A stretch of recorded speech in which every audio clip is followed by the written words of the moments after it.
खुलुमबाय आंनि मुङा रिता बर' आं जाला डेभेलपमेन्ट ब्लकनि सासे कृषि साखि आरो पिसिडिसि जलागाव थ' बेनो आंनि सिनायथि ओरैनो एनआरएलएमआ जेन'बा ब्लक लेभेलाव राननानै हरदो जे 500 आइजोफोरखौ लानानै मोनसे माने लकेल ग्रुप दानाय आरो दा बे 500 मेम्बारखौ जोङो 8था पिसिडिसिआव माने इनभल्भ खालामगोन आरो जे मोनसे पिसिडिसिआव 16टा एलजि ग्रुप खालामनाय जागोन बिनि उनाव बि एलजि ग्रुपआव माने 30 निफ्राय 35 मेम्बारखौ जोङो इनभल्भ खालामनानै होगोन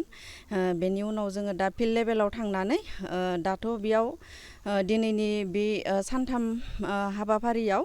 जे एलजि ग्रुपनिबो लिडारफोर दंखायो बिनि उनाव बेजों लोगोसे जोंबो थाफाबाय थ' जोङो थांनानै गामियाव एसएचजि वाइसआव जोङो माने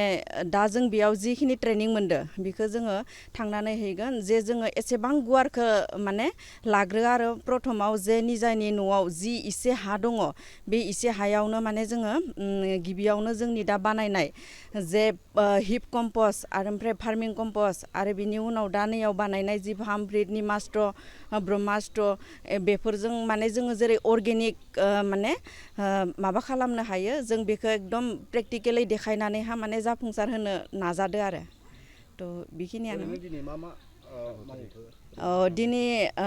निमास्ट्र बेनि उनावहा जिभामृत बेनि उनाव आरो दा मोनबा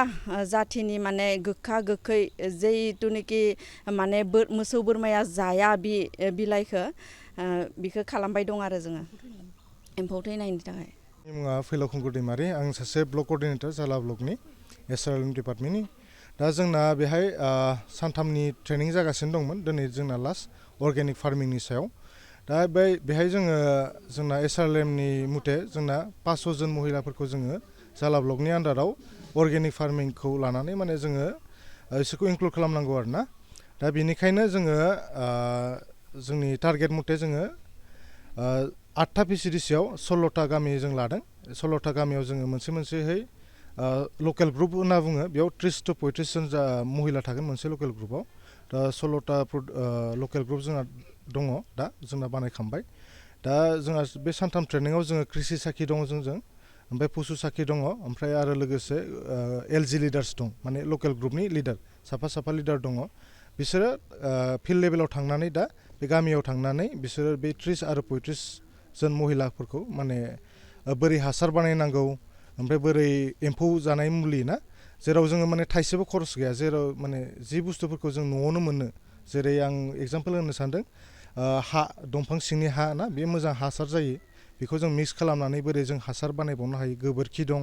मोसौ हासुदै दं माने बेफोरजों जोङो बोरै फार्टिलाइजार बानायनो हायो हासार बानायनो हायो एबा एम्फौ जानायनि थैनायनि मुलि जों बानायनो हायो ना जों दुखाननिफ्राय बायालासिनो हासार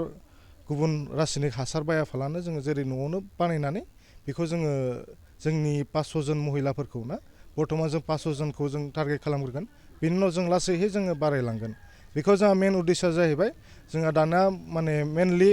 जों साइस्थ'खौ जों नायनानै मोजां खायद' जानो जों गोसो जायो बेनिखायनो जोङो जोंनि बे 500 जन महिलाखौ न'खरावनो एसे हायाव अर्गेनिक फार्मिंखौ खालामनानै जानाय बिनि उनावसो जोङो लासैहै बोसोरथामनि उनाव जोङो बेखौ मार्केटिं लेभेलाव जों लांनो थाखाय थांखि लादों आरोना दा बेनिखायनो दिनै जोंना प्रेक्टिकेल दिनै 3rd डेआव जोङो प्रेक्टिकेल खालामगासिनो दङ दिनै जोंना सिड बम्ब खालामबाय जोङो ओमफ्राय बिनि उनाव जोङो फार्टिलाइजार बानायदों जिबामृत होननाय बिनि उनाव निमस्ट्रा निमजों बोरै मुलि एम्फौ फुथारनांगौ ना बेखौ जों बानायगासिनो दं बिसोरनोसै ओरैनो जोङो मैया जोङो हिप कम्पस्ट बेखौ जोङो 30 दिन दोनो हायाव बेखौ जोङो माखासे बिलाइ गोरान ओमफ्राय दंफांनि थानाय गोरान ना ओमफ्राय गोबोरखि होनानै जोङो बेखौ लिरथेना दोनदों दा मोनसे जायगायाव दङ फोथाराव दा बेखौ जोङो 14 दिननि उनाव जों बेखौ मिक्स खालामफिननानै आरो जों 14 दिन दोनबावगोन थारमाने टटेल 28 दिन एबा 30 दिननि गेजेराव जोङो बे हासारखौ मोननो हागोन बे हासारखौ जोङो जिखुनु जा जों खेथि आलु खेथि हक माइनि खेथियावबो जों होजागोन ओमफ्राय मैगं खेथि ना फुलफोरावबो होजागोन बेखौ जों मैया बानायदों आरो लोगोसे भार्मि कम्पस्ट खानस्रि हासार बेखौबो जों मैया फोरोंना होबाय जोंनि बायद'मोनखौ आरो दा दिनै जोङो जिबामृत जों बानायदों बे जाहैबाय मोसौ हासुदै दै दङ बेयाव ओमफ्राय गुर दं बेसन दं बिदि जों मिक्स खालामनानै मोनसे जिब अमृत ना बे मोजां फार्टिलाइजार जाहैबाय आरो एम्फौबो थैगोन बेजों मानोना बेहाय मोसौ हासुदैबो दंखायो ना